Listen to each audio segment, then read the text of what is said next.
Je suis Anna et j'ai 14 ans. Ces 2 dernières années, j'ai eu un sacré problème. Je trouvais mes parents terriblement embarrassants et j'essayais de les tenir à l'écart de mon école et de mes amis. Ne vous méprenez pas, j'ai toujours aimé mes parents et je m'entendais même très bien avec eux. Je m'étais habituée à eux et à leurs manières. En vieillissant, ils sont devenus de plus en plus embarrassants. D'aussi loin que je me souvienne, ma mère a toujours parlé et ri trop fort. De plus, elle faisait des choses qui me mettaient mal à l'aise. Lors du festival de mon ancienne école, il y avait une scène de karaoké qui était destinée aux élèves des classes les plus basses. Parmi les enfants, aucun n'a vraiment osé commencer. Ma mère, entre autres, a dû monter sur scène et chanter horriblement fort et faux pour les encourager. J'ai couvert mes oreilles et j'ai voulu m'enfoncer dans le sol. À la même fête, mon père était en retard, comme d'habitude. Je pense qu'il aurait pu se raser et changer de vêtements. Il avait aussi besoin d'une nouvelle coupe de cheveux. Pour aggraver les choses, il s'est lancé dans un concours de mangeurs de hot-dog avec Tim de ma classe et s'est renversé de la sauce dessus. Le pire, c'était la façon dont il fourrait les hot-dogs dans sa bouche avec les 2 mains. Je me suis sentie terriblement honteuse et j'ai été la première de notre famille à rentrer chez moi sans dire au revoir à mes amis. Quand ils sont rentrés et ont réalisé que j'étais en colère, ils ont demandé ce qui n'allait pas. Tout le monde s'était amusé et pourquoi je devais tout prendre si terriblement au sérieux? J'apprendrais quand même à être un peu plus détendue sur les choses. Ils ne comprenaient pas à quel point c'était embarrassant pour moi. J'étais juste contente que les vacances d'été commencent après la fête. Heureusement, après les vacances et notre déménagement, j'ai pu aller dans une nouvelle école. J'ai donc décidé qu'il était hors de question que mes parents se présentent à la nouvelle école. Je leur ai dit avant la rentrée que j'étais maintenant assez grande pour m'occuper de mes propres affaires scolaires et qu'ils ne devaient plus m'emmener à l'école ou me ramener. Ils ont dit « Très bien, si c'est ce que tu veux, nous le ferons, à condition que tout se passe bien. Si des difficultés surviennent ou si tu changes d'avis, nous pouvons toujours revenir en arrière. » Avec ma nouvelle classe, c'était vraiment bien, dès le début. Mon anniversaire approchait et certains de mes amis m'ont demandé ce que nous devions faire pour mon anniversaire. Je leur ai dit que je trouverais une solution, en repensant à mon 13e anniversaire, lorsque mes parents étaient particulièrement embarrassants. À l'époque, quand mes amis et moi venions à la maison après l'école pour fêter mon anniversaire, mes parents étaient déguisés en renard et en poulet et criaient fort « Surprise !» Tout au long de l'après-midi, ma mère a fait des bruits de poulet et mon père a fait ce qu'il pensait être des aboiements de renard. Ils ont même insisté pour aller au cinéma avec nous dans leurs costumes. Mes amis ont eu des crises de rire alors que j'étais juste embarrassée. Mes parents ne pourraient-ils pas être normaux ou même un peu ennuyeux comme les autres parents? Une autre fois, nous avons emmené une de mes amies dans un parc d'attractions. Ma mère a insisté pour monter dans tous les manèges. Elle a noyé tous les autres avec ses cris sur les montagnes russes. Mon père attendait sur un banc du parc parce que les carrousels le rendent malade. Quand nous sommes revenus vers lui, il s'était endormi, la bouche ouverte en ronflant. J'avais tellement honte de mes parents que je n'ai plus jamais revu cet ami chez moi. Un soir au dîner, mes parents m'ont demandé ce que je voulais faire pour mon 14e anniversaire. J'avais redouté cette question, mais j'avais fait un plan. Cette fois, ai-je dit, je vais inviter grand-père. Mes parents en étaient heureux car mon grand-père est notre seul parent. Jusqu'à présent, nous l'avions rarement vu car il vivait pas près de chez nous et travaillait toujours beaucoup. « Et combien d'amis aimerais-tu inviter ?» a demandé ma mère. « Avec mes copines, je vais sortir manger une glace et aller au cinéma un jour plus tard, sans adultes, » ai-je répondu. Mes parents se sont regardés et ont soupiré. « Oui, elle est en train de s'envoler, nous devrons faire avec, » a dit mon père. Mon grand-père est venu nous rendre visite la veille de mon anniversaire. Comme mes parents devaient encore travailler et faire les courses, je suis restée à la maison avec lui. Il a dit qu'il avait hâte de rencontrer mes amis demain. Cela m'a mis dans l'embarras et j'ai dit « je ferai pas la fête avec eux avant après-demain, sans les adultes. » Il a immédiatement remarqué que quelque chose n'allait pas et a dit que je ne voulais pas faire passer un vieil homme parmi mes amis. « Non, non, tu ne serais pas un problème du tout, » ai-je dit. « Alors qui ?» il a demandé. J'ai rougi et je lui ai parlé de mon plan pour éloigner mes parents de mes amis et de la façon dont ils étaient souvent embarrassants. Mon grand-père a commencé à parler du bon vieux temps. Jusqu'à présent, il avait toujours rejeté cette idée en disant Il est beaucoup plus important de s'occuper de l'avenir. On peut le façonner, tandis que le passé reste tel quel. Il a commencé. Quand ta mère avait ton âge, comme tu l'as maintenant, elle était une fille très timide. Ta grand-mère était morte. Quand ta mère avait 2 ans, c'était peut-être la cause. Quoi qu'il en soit, elle était si timide qu'elle n'a jamais assisté à un récital de ballet, même si elle aimait le ballet et avait pris des leçons de ballet pendant de nombreuses années. Ses professeurs se sont plaints parce qu'elle ne participait pas en classe. Je ne pouvais pas l'aider. Ce n'est que lorsqu'elle a rencontré ton père qu'elle a décidé de surmonter sa timidité. Surtout parce qu'elle voulait un jour être une mère qui donnait l'exemple d'un comportement confiant et libre. Ton père avait été élevé par un oncle qui est décédé alors que votre père n'avait que 17 ans. Il était complètement seul jusqu'à ce qu'il rencontre ta mère. Les deux étaient inséparables depuis le début. Ton père ne voulait rien tant qu'une famille, tout comme ta mère. Depuis, il a travaillé très dur pour s'assurer que vous alliez bien. Tu sais qu'il a 3 emplois différents, qu'il trime de l'aube au crépuscule. Oui, quelque chose comme ça, ai-je dit gênée. Le matin, il livre des paquets de journaux pour les livreurs de journaux bien avant ton réveil. Ensuite, il est de retour à la maison pour le petit déjeuner et aussi pour le dîner. Il travaille comme plombier le jour et fait des services d'urgence pour plusieurs autres entreprises de plomberie la nuit. Je me suis sentie terriblement coupable et je me suis soudain sentie super arrogante et sans cœur. Je ne savais pas du tout ça, ou seulement une partie, ai-je dit. Et je me sens mal. Mais mon grand-père m'a dit que ni lui, ni mes parents ne le voudraient. Leur intention a toujours été de me donner une vie aussi belle et insouciante que possible. Et j'ai découvert que c'est exactement ce que j'avais. Une enfance et une jeunesse insouciante dans lesquelles mes parents ont rendu possible pour moi tout ce qui était en leur pouvoir. J'étais soudain fière de mes parents et j'ai demandé à mon grand-père de ne pas leur parler de notre conversation. Le lendemain matin, je me suis réveillée avec des bruits dans la maison. Quand je suis descendue, il y avait le plus beau vélo de route que j'ai jamais vu, avec un énorme nœud rouge dessus. « Joyeux anniversaire !» ont crié mes parents. Je voulais un vélo de route pour ne plus avoir à prendre le bus pour aller à l'école. Je ne m'attendais pas à ce que ce soit aussi bien. J'étais accablée. Immédiatement, je me suis rappelé que c'était toujours comme ça. Mes parents ont répondu à mes souhaits et ont régulièrement dépassé mes attentes. Grand-père m'a donné le casque de vélo assorti.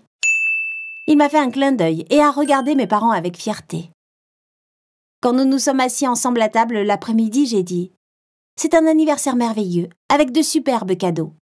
Mais à l'avenir, je ne veux pas de cadeaux aussi gros. Je veux apprendre à me dépenser et à réaliser mes souhaits. Je vais apprendre un travail ou un job d'été et commencer à économiser pour mon prochain grand souhait. » « Mais alors, qu'en est-il de nos vacances ?» a demandé mon père. « Nous ferons ça tous les 2 ans, et peut-être seulement pendant 1 semaine. Je préférerais que tu ne travailles plus autant, papa. » Ma mère a alors dit « Ok, maintenant si tu grandis comme ça, je peux retourner travailler plus, ça me plairait. » J'étais vraiment triste quand mon grand-père est reparti. Nous n'avions jamais été aussi proches auparavant. Mais on se verrait plus souvent maintenant. Avant de m'endormir ce soir-là, j'ai demandé à mes parents si je pouvais organiser une soirée pyjama avec mes copines demain et manger le reste de mon énorme gâteau d'anniversaire avec elles. Ils ont ri et m'ont juste dit que je ferais mieux d'appeler mes amies pour qu'elles puissent demander à leurs parents et préparer leur pyjama. J'ai fait ça et je me suis endormie, très heureuse après. Nous nous sommes beaucoup amusés le jour suivant. Mes parents allaient au cinéma le soir et je dansais avec mes copines sur nos clips préférés. Quand mes parents sont revenus en criant et en dansant, je n'ai pas été gênée un seul instant. Même quand Sophie a roulé des yeux, j'ai juste dit « Je sais, ils sont un peu fous, mais ce sont les meilleurs. » Beaucoup de choses ont changé depuis mon anniversaire. Ma mère parle et rit encore un peu trop fort. Mais elle est plus sûre d'elle. Elle est devenue grâce à son nouveau travail, donc cela semble plus naturel. Mon père ne travaille plus autant et a beaucoup plus de temps pour lui et pour nous. Mais surtout, je me suis changée moi-même. Je ne prends plus tout autant pour acquis ou au sérieux. Et je suis très très fière de mes parents. Je livre les journaux 2 fois par semaine maintenant.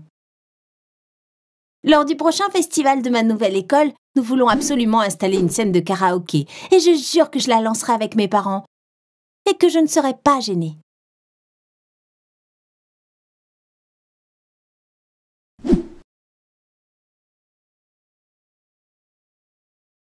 Salut les amis, je m'appelle Julie. J'ai accidentellement découvert le plus gros secret de ma famille. C'est une telle révélation que nos vies ne seront plus jamais les mêmes. Tout a commencé quand ma grande sœur Jeanne a emménagé avec nous après avoir quitté son mari. À l'époque, je ne savais pas que son mariage était un fiasco depuis longtemps. Quand elle a découvert que son mari Chris l'avait trompée, ce fut la goutte d'eau qui fit déborder le vase. Un matin, alors qu'il dormait, elle a pris ses fils et l'a quitté. Ma sœur est une femme au foyer. Elle n'a jamais eu de travail de sa vie. Elle a pris ses enfants et s'est installée chez nous parce qu'elle n'avait nulle part où aller. Au début, elle nous a dit que ça serait temporaire, mais après 1 an et demi, elle vit toujours avec nous. Je crois qu'elle pensait se remettre avec son mari. Mais ils ont continué à se disputer pendant des mois. Ils n'ont pas réussi à se réconcilier. Toutes ces disputes n'ont pas seulement provoqué la fin de leur mariage, mais ont aussi mis le bazar dans notre famille. Parce que j'ai vu un SMS du mari de ma sœur quand ils se disputaient. J'étais curieuse de comprendre ce que signifiait son message. Alors j'ai mené mon enquête et j'ai découvert l'incroyable secret de ma sœur. Rembobinons et revenons à cette soirée. Je réalise maintenant que déjà à ce moment-là, ma sœur commençait à perdre tout espoir de sauver son mariage. Et ça l'avait rendue très agressive. Elle ne parlait ni à ma mère ni à moi. Elle ne s'occupait pas de ses enfants. Elle ne mangeait plus, elle ne dormait plus. Tout ce qu'elle faisait, c'était se disputer avec son mari au téléphone ou par SMS. Oui, leur mariage allait très mal. Chris la trompait et il ne voulait pas se remettre avec elle. Mais ma sœur était toujours encore follement amoureuse de lui. Elle ne pouvait pas imaginer sa vie sans lui. Une nuit, je couchais ses enfants. Le plus jeune a demandé « Combien de jours on peut rester sans manger ?» Je savais pourquoi il me posait cette question. Il avait entendu ma mère me dire « Ta sœur n'a pas mangé aujourd'hui. » Évidemment, il était inquiet pour sa maman. Je lui ai caressé la tête. « Il n'arrivera rien à ta maman, parce que je vais lui préparer le meilleur sandwich du monde. Elle ne pourra pas y résister et elle va tout manger. » lui ai-je dit. Ça l'a rassuré. « Je veux le même super sandwich demain matin, » a-t-il dit en fermant les yeux. Alors, juste après qu'ils se soient endormis, je suis allée préparer le meilleur sandwich possible pour ma sœur. J'y ai même ajouté une bougie d'anniversaire pour lui remonter le moral. J'ai toqué à la porte de ma sœur. Quand elle n'a pas répondu, j'ai ouvert la porte et j'ai regardé à l'intérieur. Elle s'était endormie. Je suis entrée dans la chambre pour lui mettre une couverture. J'ai laissé le sandwich à côté de son lit. Elle dormait avec son téléphone dans les mains. Peut-être s'était-elle assoupie, épuisée au milieu d'une dispute. J'ai souri. Elle m'a semblé si mignonne à ce moment-là. J'étais encore un bébé quand ma sœur a quitté la maison. On n'a jamais été très proches. En fait, c'est tout à fait normal, car on n'avait pas passé beaucoup de temps ensemble. Elle ne me connaissait pas du tout. Cela dit, on ne peut pas dire que sa relation avec maman était vraiment superbe non plus. Elle nous rendait visite au plus 1 fois par an et nous appelait tout au plus 1 fois par mois. Après le décès de papa, elle a commencé à appeler maman plus souvent. Je pense qu'elle essayait de nous soutenir, mais notre relation n'a pas beaucoup changé. À l'enterrement de papa, elle m'a juste serrée contre elle et beaucoup pleuré. Je pensais à tout ça en regardant ma sœur dormir. J'ai pris le téléphone de sa main et je l'ai mis sur sa table de nuit. À ce moment-là, l'écran du téléphone s'est allumé. Elle avait reçu un nouveau message. Sans le vouloir, je l'ai lu. Le message était de son mari. « Assez, je ne t'ai jamais dit de quitter ta fille pour moi », avait-il écrit. Pendant que j'essayais encore de comprendre, il avait envoyé un autre message. « Ne recommence pas à me faire culpabiliser. Tu ne voulais pas de ta fille. J'étais ton excuse. On le sait tous les deux. » J'étais tellement choquée et bouleversée quand j'ai compris ce que Chris disait. Apparemment, en plus de ses 2 fils, ma sœur avait aussi une fille et l'avait fait adopter. Et elle reprochait à son mari qu'elle avait dû abandonner sa fille pour l'épouser.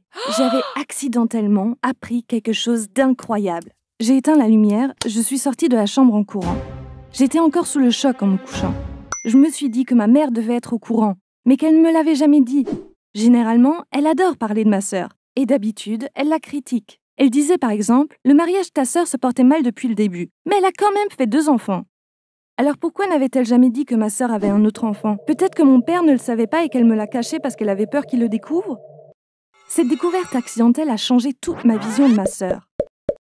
Comment une personne pouvait-elle faire ça à son propre enfant? Comment avait-elle pu l'abandonner pour une raison aussi égoïste? Quel âge avait sa fille maintenant? Et comment était sa famille adoptive? Savait-elle qui était sa mère? Je veux dire, ma sœur? Pourrais-je retrouver ma nièce? En tant que tante, pouvais-je lui donner tout l'amour que sa mère lui refusait? Maintenant, je pensais sans cesse à ces questions. Je voulais retrouver cette pauvre enfant dont je venais tout juste de découvrir l'existence et lui rendre la vie que sa mère lui avait enlevée. Mais pour y parvenir, j'avais besoin de plus d'informations. J'ai décidé de parler à ma mère et d'obtenir des réponses à mes questions. J'allais retrouver ma nièce, quoi qu'il arrive. Comme ma sœur et ses enfants étaient toujours là, j'ai dû attendre le bon moment pour parler à ma mère. Après un certain temps, l'occasion s'est enfin présentée. Ma sœur n'était même plus capable de regarder ses enfants dans les yeux. Les pauvres essayaient toujours de savoir ce qui se passait. Ils avaient emménagé dans la maison de leur grand-mère. Leur père n'était plus là. Leur mère était tout le temps au téléphone en train de crier. Mon neveu aîné, Noah, allait rentrer au lycée. Mais il ne savait même pas dans quelle ville il allait être.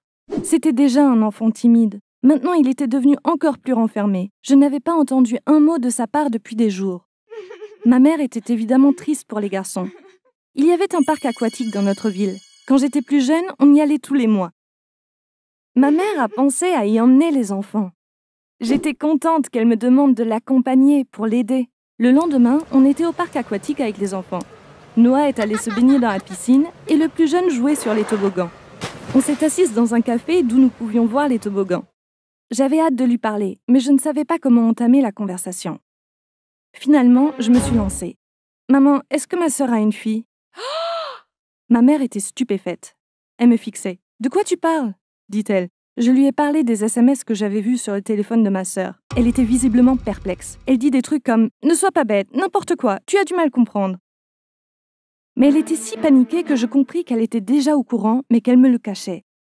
Quand je l'ai confrontée, elle s'est mise en colère. « Tu es une grande fille maintenant. Tu vas bientôt aller à l'université. Au lieu de penser à des choses comme ça, occupe-toi de ton avenir, a-t-elle dit. Elle s'est mise à parler d'autre chose pour m'empêcher de poser d'autres questions.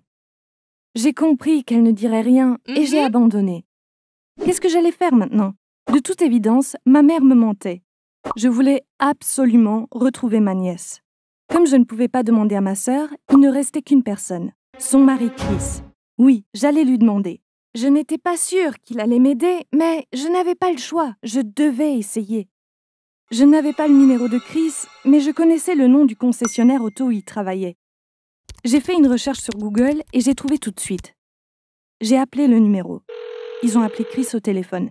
Ma voix se mit à trembler. J'ai dit « C'est Julie » et il était très surpris. Je lui ai raconté ce qui s'était passé. « Je veux retrouver ma nièce », lui ai-je dit. Chris m'a dit « Oublie ça pour ton propre bien ». J'ai dit « Mais qu'est-ce que ça a à voir avec moi ?»« Il faut que tu demandes à ta sœur. Je ne peux pas t'en dire plus, » répondit-il sèchement. Je n'avais pas d'autre choix. J'allais demander à ma sœur. Je suis allée dans sa chambre. Elle pleurait. Je pensais qu'elle et son mari s'étaient encore disputés, mais cette fois, c'était autre chose. « Maman vient de me le dire, » dit-elle en détournant les yeux. J'ai compris que maman lui avait dit que je savais pour sa fille. Je me suis assise à côté d'elle. Je ne voulais pas te bouleverser. Je veux juste trouver ma nièce et lui dire qu'elle a une famille, lui ai-je dit en posant ma tête sur son épaule. Ma sœur me caressa les cheveux. Tu n'as que 2 neveux, Julie. Tu n'as pas de nièce, a-t-elle dit. J'ai levé ma tête de son épaule et l'ai regardée. Comment ça? Mais tu as une fille aussi, lui ai-je dit. Oui, j'ai aussi une fille, a-t-elle dit détournant encore les yeux. À ce moment-là, le monde s'est mis à tourner. Mes oreilles bourdonnaient de ces phrases. Tu n'as pas de nièce, mais tu as aussi une fille. Oui, j'ai aussi une fille. Je la regardais incrédule. Pendant 1 minute, j'étais sans voix. Puis j'ai dit « Alors je suis ta fille ?» Ma sœur a hoché la tête.